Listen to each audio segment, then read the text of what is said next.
안녕하세요, CD맨입니다. 삼성의 A50 2019를 제가 소개하려고 들고 왔습니다. 좀 자세히 보여드릴게요. 직접 눈으로 보면 느껴지는 부분이 화면은 크고 베젤이 얇아서 크기에 비해서 화면이 좀 더 커 보이는 느낌이 있습니다. 측면도 좀 얇게 돼 있어서 옆면을 잡았을 때 더 얇다는 느낌 분명히 들고요. 전면에는 카메라가 한 개가 이렇게 들어가 있고 이렇게 M자로 이렇게 화면이 들어가 있습니다. 화면은 6.4인치 2340에 1080, 그러니까 FHD 플러스 해상도를 가지고 있고요. 스펙을 보면 엑시노스 9610, 그리고 램은 4GB, 내장 메모리는 64GB가 사용됐어요. 내부에 배터리가 들어갔는데 4000mAh의 고용량 배터리가 들어갔습니다. 그래서 실제 사용해 봤을 때 유심 놓고 사용해 본 건 아니지만 배터리가 좀 오래 간다는 느낌이 분명히 좀 있었어요. 화면은 상당히 밝고 선명합니다. 그래서 물론 가격대가 있는 제품인 만큼 가까이서 봤을 때 글자나 뭐 아주 미세한 부분들, 표현 이런 부분들 다 좋았어요. 색깔이 어디가 뜨거나 뭐 시야각이 나쁘거나 그런 느낌은 없었고요. 네, 상당히 잘 만들어진 스마트폰이다 그런 느낌 들었습니다. 이 제품은 초음파 지문 인식을 지원해요. 그래서 갤럭시 S10, 갤럭시 S10 5G와 같이 전면의 지문 인식을 이용해서 잠금 해제 가능합니다. 손가락 이렇게 올리면 잠금 해제 가능하고요.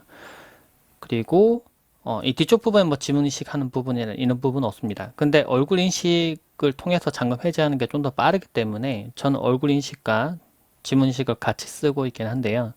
이 제품은 측면에 전원 버튼과 볼륨 조절하는 버튼이 있어요. 근데 빅스비 버튼은 없는데 얘도 빅스비가 가능해요. 전원 버튼 눌렀을 때 빅스비 역할로 하도록 제가 설정을 변경해 놨습니다. 그래서 누르면 얘가 자꾸 뜨네요. 오늘 날씨. 네, 그럼 날씨를 알려주죠. 근데 이 부분에 전원 버튼 역할인데 빅스비로 바꿔놨기 때문에 이 버튼을 길게 눌러도 빅스비가 계속 활성화되지 전원이 꺼지진 않아요. 그래서 이럴 때 어떻게 하느냐, 화면을 쓸어내린 다음에 여기 보면 전원 버튼이 있습니다. 이걸 누르면은 전원을 끌 수가 있어요. 그리고 이 부분을 빅스비로 연결시키지 않으면 전원 버튼 역할로 사용은 할 수가 있고요. 빅스비 연결하더라도 카메라 열 때는 두 번 누르면 카메라를 열 수 있고요. 그리고 볼륨 아래 버튼과 전원 버튼 같이 누르면 캡처도 가능합니다. 이 제품은 후면에 보면 카메라가 이렇게 3개가 들어가 있습니다. 그렇죠? 그래서 트리플 카메라가 적용됐다고 하는데, 근데 조금 특이한 거는 이 맨 위에 있는 건 조금 카메라 구멍이 좀 작게 되거든요. 이 부분이 심도 카메라입니다. 500만 화소의 심도 카메라이고, 그래서 이 부분을 이용해서 심도 촬영을 할 때 적용이 돼요. 이걸 막으면 심도가 적용 안 되더라고요. 중간에 있는 이거는 후면 카메라 2500만 화소의 카메라입니다. 조리개가 무려 1.7이고요. 그래서 2500만 화소니까 뭐 일반 사진 뭐 촬영하는 뭐 고화소의 웬만한 하이엔드 카메라보다 성능이 더 잘 나올 수도 있을 것 같아요. 아래에 있는 초광각 카메라는 800만 화소로 넓은 화각을 담을 수가 있습니다. 그래서 사실 망원은 그 디지털 줌 당기면 되기 때문에 후면 카메라에서 이제 2500만 화소와 그리고 초광각 카메라가 같이 들어가기 때문에 활용도는 높아질 것 같아요. 사진을 찍어 봤는데요. 사진 품질은 상당히 좋았습니다. 잘 나오고 색도 잘 잡고요. 그리고 아래쪽에 보면 모드도 여러 가지가 다 있어요. 파노라마 프로, 뭐 라이브 포커스 뭐 여러 가지 있는데 제가 뒤쪽에 있는 맨 위에 있는 부분이 심도 부분이라고 했죠. 그래서 맨 위에 있는 카메라를 가리면 심도가 적용은 안 돼요. 지금 떼면은 심도가 적용이 되고 이런 식으로 되더라고요. 렌즈 가려져 있다고 떼라고 그러죠. 네.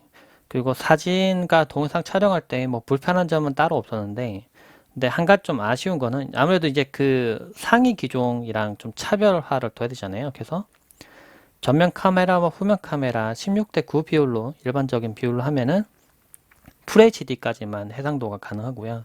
그 전체 화면으로 해서 2336에 1080 이렇게 전면과 후면 둘 다 동일한 해상도로 촬영은 가능하긴 했어요. 근데 이제 뭐 4K에 뭐 고화질 촬영을 한다거나 그렇게는 안 되게 해상도가 어떻게 보면 막혀 있기 때문에 좀 그 부분 좀 아쉬운 부분일 수는 있을 것 같아요.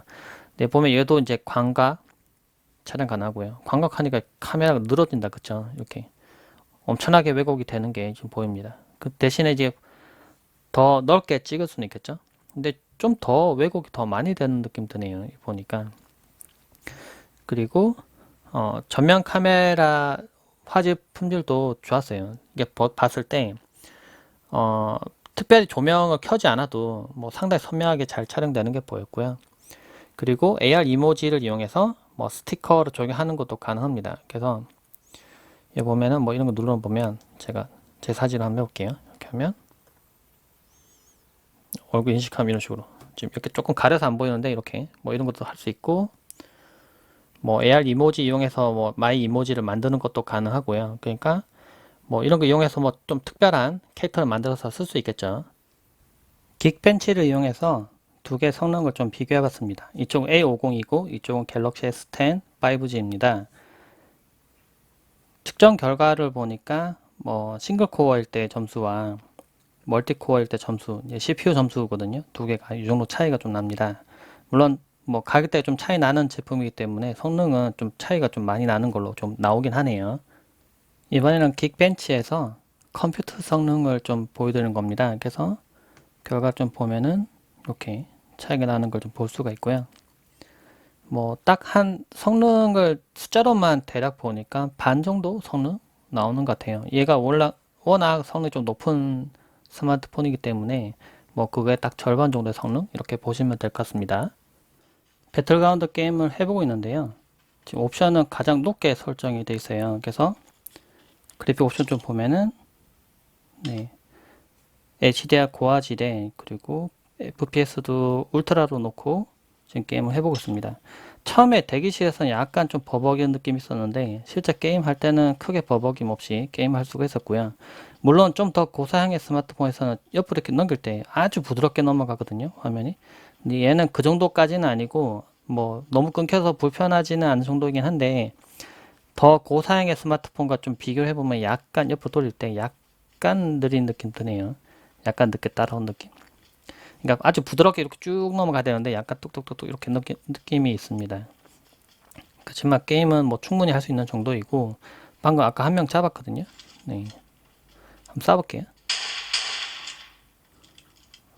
이 제품 사용하면서 조금 아쉬웠던 부분은 사운드예요. 다른 사람들의 평가도 보면은 스피커가 이제 한쪽에서만 이렇게 소리가 나오기 때문에 양쪽에서 나오는 스테레오 사운드하고 좀 차이가 좀 있는 거죠. 그래서 저도 제가 올려놨던 영상을 재생을 해봤습니다. 뭐 음악 같은 거 재생할 때 특히 좀 더 그랬는데요. 목소리가 나오는 부분도 특히 그렇고 이 한쪽에 소리가 나오는데 약간 느낌이 아주 고성능의 고해상도의 그런 스피커라기보다는 약간은 조금 날카로운 느낌이 좀 강해요, 소리가. 그래서 지금 이걸로 듣는 거를 좀 들어보시고 네, 이 정도 사운드 잠깐 멈추고 그 다음에 갤럭시 S10 5G에서 한번 재생을 한번 해봤습니다. 똑같은 음악을. 네, 얘는 양쪽 다 소리가 나오기 때문에 좀 더 확실히 공간감 있는 사운드가 좀 들리고요. 이 부분에도 약간 진동이 있어요. 얘는. 그리고 입체적인 사운드가 들리니까 좀 더 귀가 좀 더 편안하다고 해야 되나? 소리도 조금 날카로운 느낌이 좀 덜합니다. 네, 이걸 듣고 있다가 얘를 들어보면은 소리가 조금 날카로운 느낌 들고 그 최대 볼륨을 올렸을 때의 사운드의 깊이감도 조금은 줄긴 줄어요. 그래서 사운드는 약간 좀 아쉬운 부분이 분명히 있는 스마트폰이었습니다. A50 2019를 사용해봤는데 좀 아쉬운 부분도 있었지만 뭐 성능이나 뭐 그리고 지문 인식 되는 부분도 그렇고 뭐 만족감을 주는 부분이 분명히 있었습니다. 카메라의 기본 성능도 꽤 훌륭했고요. 근데 2500만 화소라고 하긴 하지만 뭐 기존에 가지고 있던 스마트폰의 뭐 고화소 카메라들과 비교 좀 해봤는데 뭐 엄청나게 차이가 날 정도는 아니긴 하더라고요. 그렇지만은 뭐 가격대는 저렴하지만 꽤 괜찮은 기능들을 써볼 수 있는 그런 스마트폰이었습니다. 네, 궁금하셨던 분들 참고되셨길 바라고 궁금하신 점은 댓글로 남겨주세요. 네, 고맙습니다.